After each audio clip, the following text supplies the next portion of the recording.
नमस्कार। आज हम उत्तराखंड के एक ऐसे कोने में झांक रहे हैं जो शायद नक्शों पर बड़ा ना दिखे, पर अपनी कहानी में बहुत गहरा है। गांव मिश्रवाण। हमारे पास मिश्रवाण देवभूमि का शांत गांव शीर्षक वाले लेख से कुछ जानकारी है जी। तो इस जानकारी के आधार पर हमारा इरादा है, मतलब इस गांव की रूह को समझना, वहाँ का जीवन कैसा है, लोग क्या मानते हैं और क्या है जो इसे इतना खास बनाता है। हाँ, तो चलिए शुरू करते हैं इस गांव की परतें खोलना। बिल्कुल।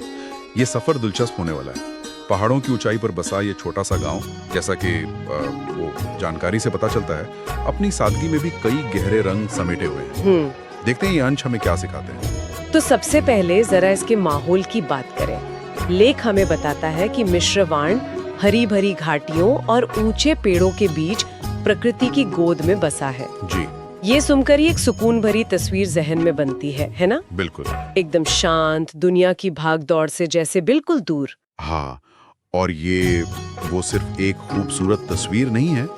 इस तरह की भौगोलिक स्थिति, पहाड़ों से घिरा होना अक्सर उस जगह के चरित्र को गढ़ता है। अच्छा।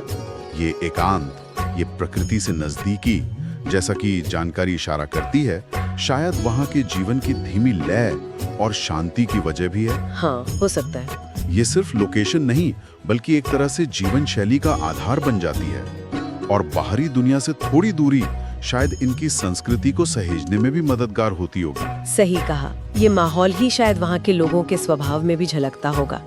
जानकारी में जिक्र है यहाँ के लोगों की सादगी का, उनके आपसी भाईचारे और कड़ी मेहनत का।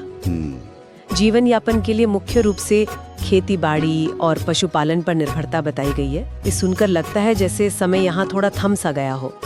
एक पारंपरिक पहाड़ी जीवन की झलक मिलती है। हाँ, पारंपरिक जरूर, लेकिन इसे सिर्फ पुराना कहकर नहीं छोड़ सकते। मतलब खेती और पशुपालन पर निर्भरता का मतलब है प्रकृति के चक्र के साथ एक गहरा जुड़ाव।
जरिए बोलते हैं या कोई संदेश देते हैं। हाँ, आमतौर पर अवतरित होने या जिसे स्थानीय भाषा में आने कहते हैं, उसका यही मतलब होता है। अच्छा। स्थानीय मान्यताओं में इसे देवता का खेलना या पूछ लगना भी कहते हैं कई जगह। इसका मतलब है कि समुदाय ये मानता है कि विशेष मौकों पर देवता उस व्यक्ति के शरीर में आकर अपनी इच्छा, निर्देश या आशीर्वाद प्रकट करते हैं। ओ, ये एक बहुत ही जीवंत रिश्ता है ईश्वर और इंसान के बीच। मतलब कोई लिखित धर्म ग्रंथ या दूर बैठे पुजारी के बजाय देवता सीधे समुदाय के बीच मौजूद हैं।